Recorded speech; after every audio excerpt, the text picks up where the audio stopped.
Alright, y'all, after the video, we're going to have a mail call from one of my subscribers, so stay tuned for that. Hey y'all, Jamie from Country Diggers here.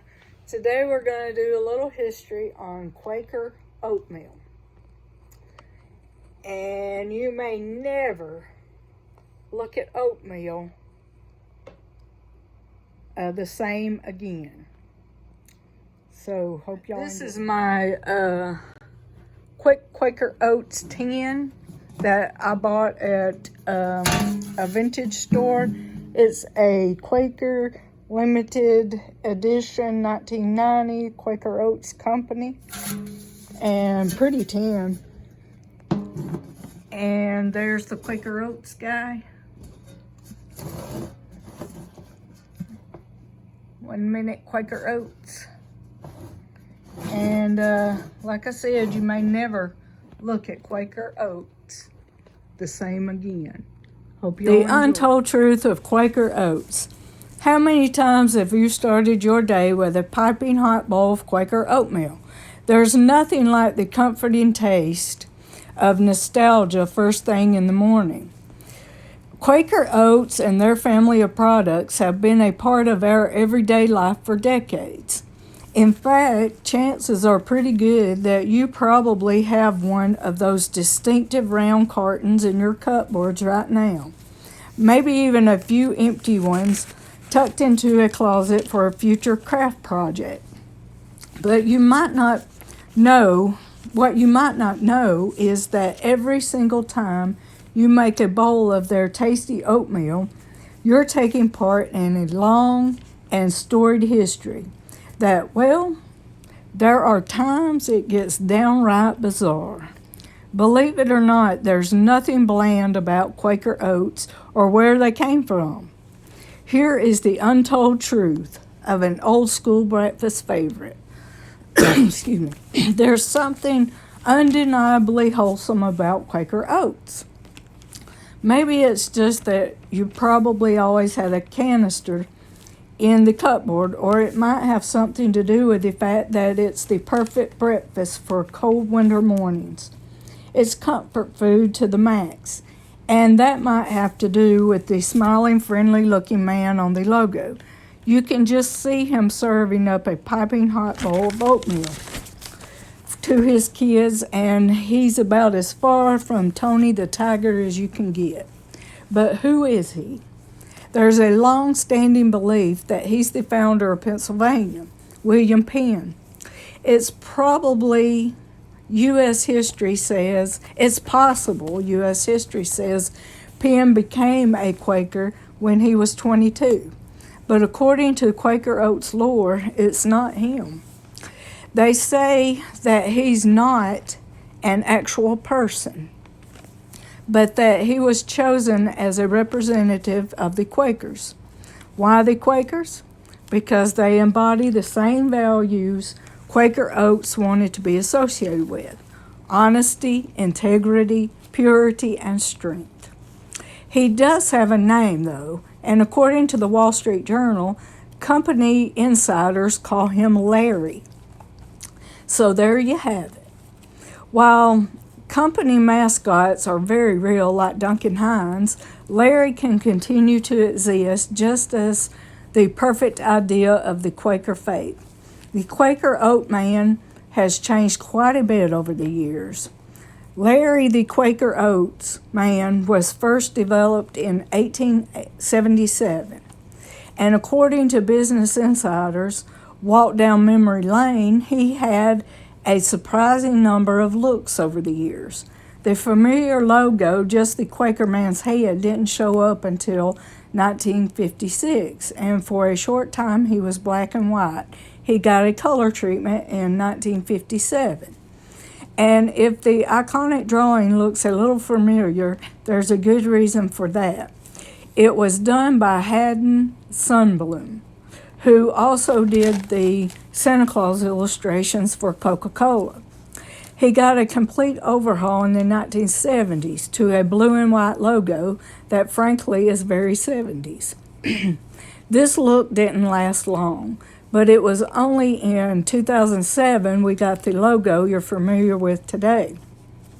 For the most part, in 2010, Quaker Oats started redesigning both their packaging and the heavy box Larry was trapped in, wanting to make the most of their status as a healthy food. And in 2012, Larry got himself a makeover. According to their design firm's Michael Connors, we took about 5 pounds off of him. Quaker Oats was essentially selling horse food and marketing it for people. Quaker Oats was trademarked in 1877, and the next 2 decades saw 3 competing oat milling companies come together to form a single conglomerate. After years of infighting, Quaker Oats was finally formed in 1901. It was an incredible thing because the entire industry was truly built on their founders' ability to convince the public they should be eating livestock feed. Ferdinand Schumacher was one of those founders, and he immigrated to the United States from Germany in 1851. Back in his native country and most of Europe, everyone was familiar with the idea of eating oats and porridge. When he came to the U.S., he found oats were feed for horses, and people certainly didn't want to eat that. Schumacher got creative and started selling glass jars packed with cubed oats. The convenience factor got people interested, and Schumacher went on to figure out a way to make them cook faster. He created rolled oats, and this was about the time the Civil War was kicking off. The military needed a cheap way to feed a lot of people, and soldiers across the country were introduced to the idea they could eat their horses' oats. Quaker Oats created the way we package and market foods. From the very start, Quaker Oats has been built by its marketing, perhaps more so than most companies. Not only did they have to convince people to eat oats in the first place, but they had to get them to prepare it in a way that would taste good and keep them coming back. Those challenges got Henry Crowell, one of the original founders of Quaker Oats, thinking. He decided on packaging his oats in a round, colorful containers we still see today. That got people noticing his oats. It's hard to know if Quaker knew what a revolutionary idea they had when they printed a recipe right on the box. We see it all the time now, thanks to their 1891 idea. That was about the same time they introduced 2 more brilliant marketing techniques too, the trial size sample and the prize in the box. In 1891, consumers could find a piece of china dishware in their oat boxes. And while that's quite a bit different from the toys we usually expect in today's cereal, they can take credit for this idea too. Now, I know my grandma and my mama said that during the Depression, they also had the glassware, fancy glassware, in the oatmeal boxes. And the reason for it was because they wanted the poor people to feel like they had something special. So they put fancy glassware in oatmeal boxes. So that's where that came from, I think. And I found some, I've dug some in the dump too that came from oatmeal boxes, and they are kind of fancy. Okay. Quaker Oats once fed kids radioactive oatmeal to see what would happen. In 1949, boys living at Fernando State School, a state-run school for abandoned boys, were invited to join the science club. According to the Smithsonian, they were given all kinds of incentives to join, like hearty breakfasts, and trips to baseball games. But there was a catch.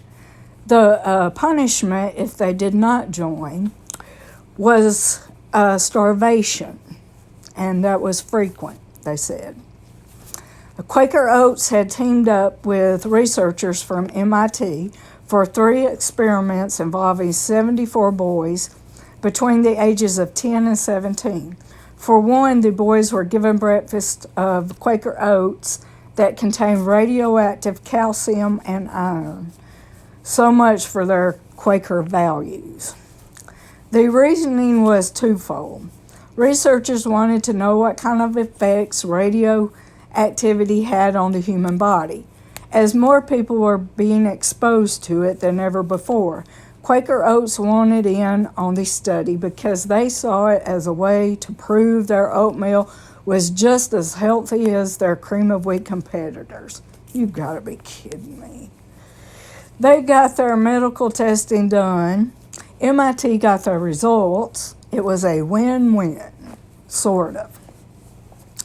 In 1995, a lawsuit found that while the radioactivity hadn't been enough to cause lasting damage, the boys involved were entitled to a settlement and an apology.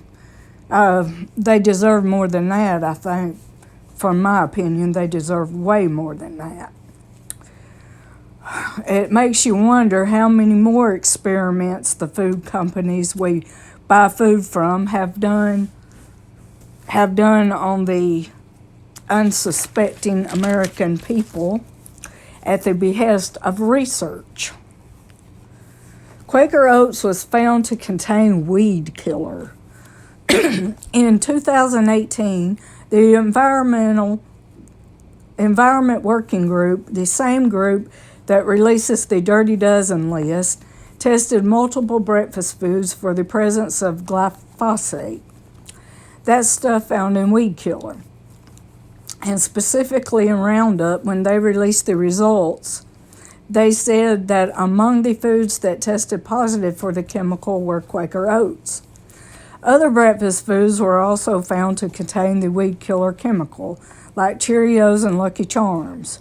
In fact, 31 of the 45 samples of oats tested were deemed to be below their safety criteria. And when they went back and tested more samples of both Quaker Oats and Cheerios, they found that all but 2 of 28 samples were deemed harmful. But why? But are they? There's a heated debate going on in the scientific community about just how dangerous glyphosate is. Some, like the World Health Organization's International Program on Chemical Safety, say it's not a concern at all. On the other hand, the WHO's International Agency for Research on Cancer says it's possibly cancerogenic. So clearly more research needs to be done, of course. A week prior to the results going public, a California judge ruled in favor of a man who claimed repeated exposure in Roundup caused his terminal cancer. That's not good publicity. Quaker Oats did respond to the findings with this statement: any levels of glyphosate that may remain are significantly below any regulatory limits and are safe for human consumption. Don't know who's telling the truth here. They are probably both lying, the crazy environmentalist or the crazy Quaker Oats company.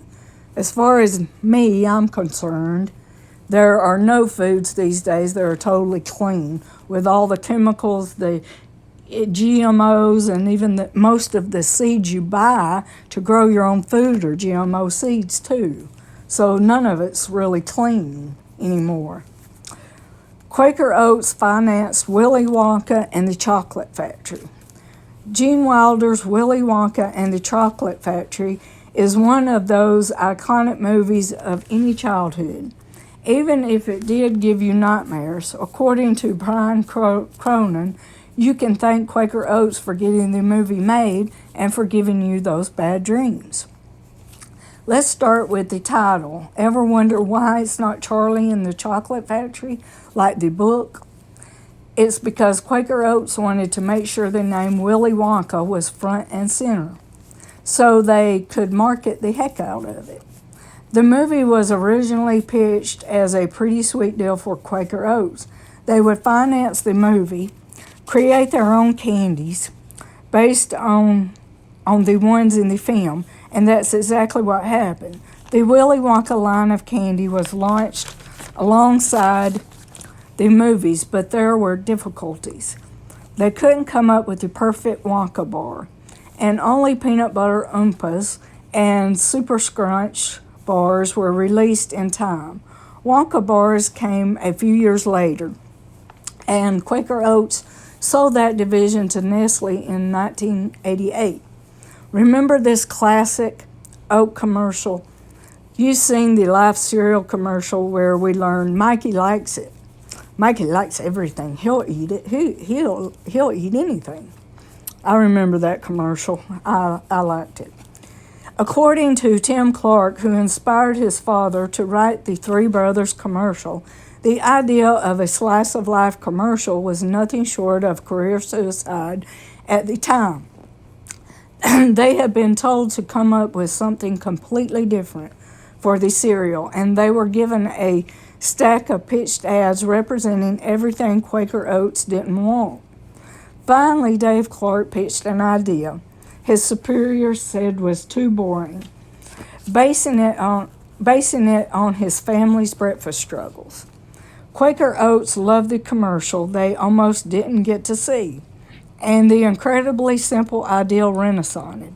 It became a part of pop culture and TV history. In spite of the naysayers, Mikey was almost Tim.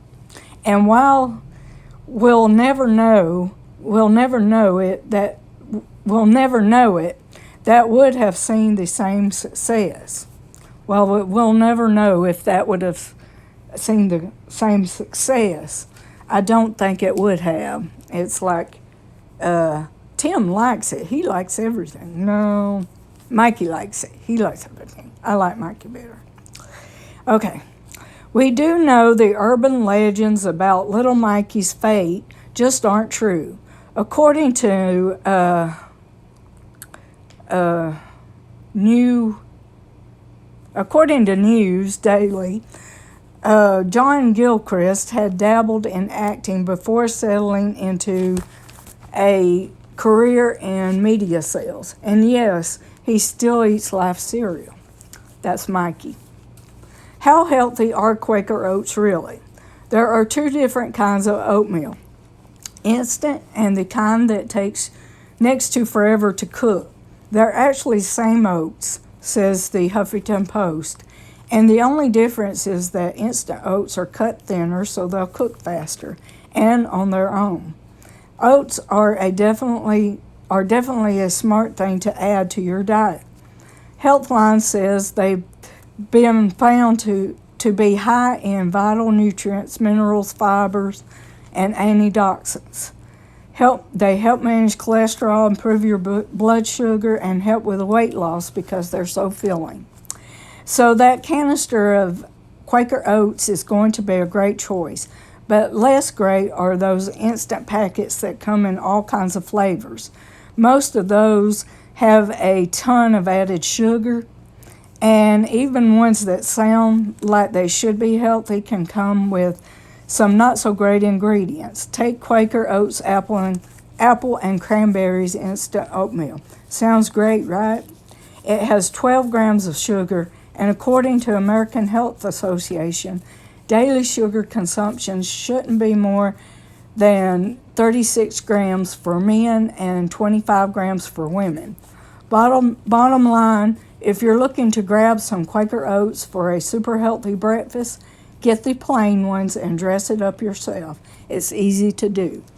All right, I will never look at Quaker Oats quite the same way as I did before. I have some in my cabinet and I eat it for breakfast because of the heart healthy and to lower cholesterol. But I will never look at it the same way again.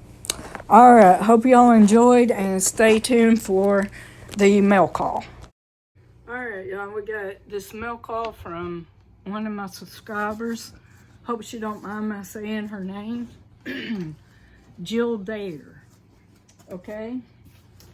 And she writes, "Hi Jamie, this is one of the blue mason jars that I came across at a garage sale. I thought of you and wanted to share. I love watching your videos and hope to make it to Alabama someday. I've also included some marbles that I have found. They seem to pop up in our garden every time we get a good rain." I wish we had that problem here. Also, some wooden Michigan sticks. I don't know what a wooden Michigan stick is, but we're fixing to find out. All right, thank you very much, Jill.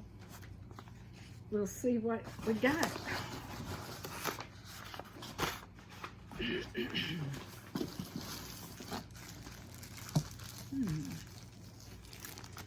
Okay, we got in here Michigan, or did she say Michigan sticks or Michigan stickers? I'm sorry, Michigan stickers. All right, we got this. Michigan stickers, not sticks. Michigan sticks, what is that? Okay, here we go. No salt, no sharks, no worry. Pretty cool right there. All right, I guess Michigan doesn't have to worry about sharks.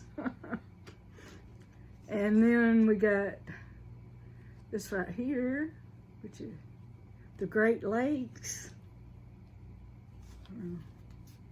I guess it goes that way. The Great Lakes. All right, I like these. And always fresh, sometimes frozen. I guess that's Michigan too. Well, thank you. And I think these are the marbles in this.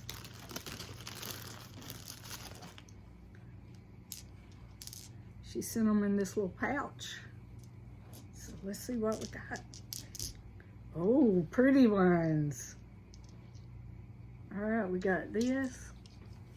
Let me see. We got this. Look how pretty.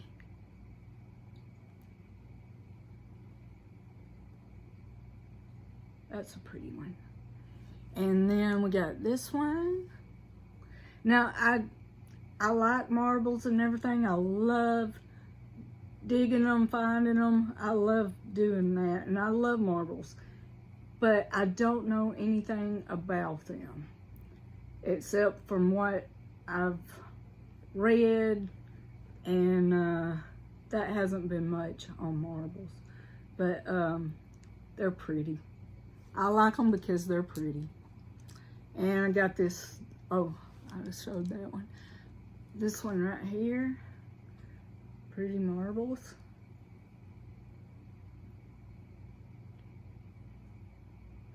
Okay, and then we got a big yellow shooter right here. Pretty. All right, love marbles. And then let's see what we got. The mason.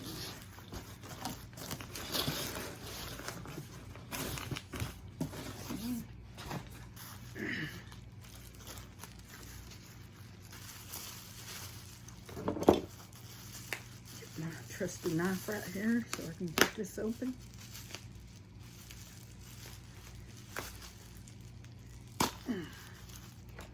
Cut myself.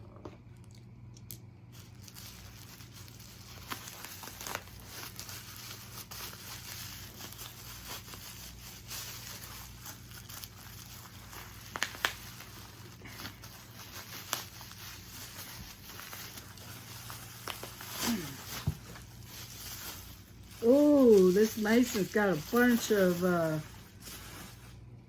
buttons and stuff in it. Ball mason jar. Let's see. Perfect mason. And it's got a bunch of buttons and everything in it. I love it. All right. Thank you very much, Jill. This is perfect. Thank you. Cool. Thank you very much.